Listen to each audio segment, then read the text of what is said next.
Let's get started. We're going to be talking about artistic development in quite a bit. In just a minute, we'll get started digging into what that means.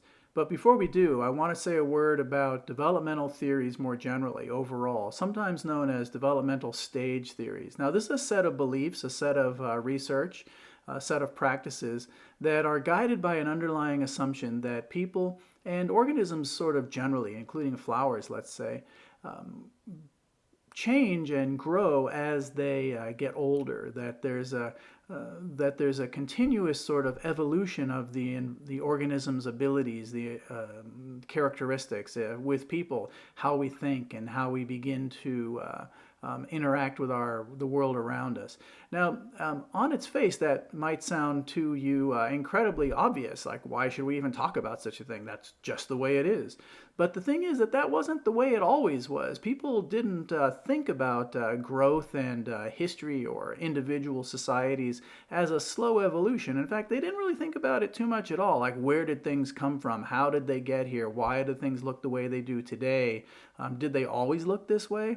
One of the one of the things that comes along with developmental stage theories is this notion of a steady progression up a ladder or up a set of stairs, for example, across one stage and into another stage, where there's discrete changes in somebody's abilities, somebody's cognitive abilities, emotional abilities, their desires for what life should look like, their ability to interact with other people. And although that may sound sort of common sense as clear as the blue sky. Actually, there are some things that come along with that might not be so beneficial. We might need to kind of think about carefully. One of those ideas is this notion of discrete stages or discrete steps, and if we really look at that carefully, one of the consequences sometimes of thinking that way is that if somebody in there, because of their individual differences or because of the way that things are going for them in their particular moment, the way they were born, the way they have lived, the way that their family is, the way that society has treated them, if the folks aren't making those kind of step from one step to the next, from one stage to the next, people, generally experts, authorities, teachers, might look at that person as if something was wrong. Like, what's wrong with you? You're missing something. Something isn't quite right, is it?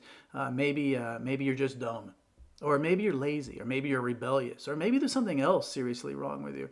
Now, the thing is that deficit view, that looking at people and their learning as something being wrong or something being missing, is not often, and I would say probably ever, really helpful in classrooms, in learning environments, based on empathy, based on care and concern, and based on the idea that we want our society to be filled with participatory citizens who feel good about themselves. Even though they may fail on something here or there, they feel generally like they can succeed. They've had success before. They know what it feels like. They know that people are with them, that they're going to be given a chance to succeed, and so on. So there's a number of things that we'll be talking about around that. But one of the reasons why I don't like the idea of stage, in the sense that it's been applied in sort of old-fashioned, if you will, developmental theories, is that the notion of stage, discrete steps, is not really accurate in the way that life actually happens, I don't think, in my experience, but especially not in art, especially not in artistic endeavors. And one of the reasons for that, as we'll talk about quite a bit, is because of the role of materials, the role of encountering new materials and new tools constantly throws us for a loop. And if you think that if you grow up with the assumptions being placed on your shoulders all the time, that every time you get thrown for a loop, something's wrong, you're not progressing in the right way, you're not living up to your potential, that's a real downer. And that's also really defeating. That's really against the whole notion of being an educator, to my mind. And this is what I want to talk about. So we're going to replace the word stage with a different word that has a little bit fuzzier boundaries, the word phase. It's not simply a word switch, but it's also an idea switch. And that's what we'll be talking about. But first, let's dig into traditional learning theories, developmental stage theory, so you get a better sense of what that means before we dig into artistic development, the framework of artistic development. Okay, let's go.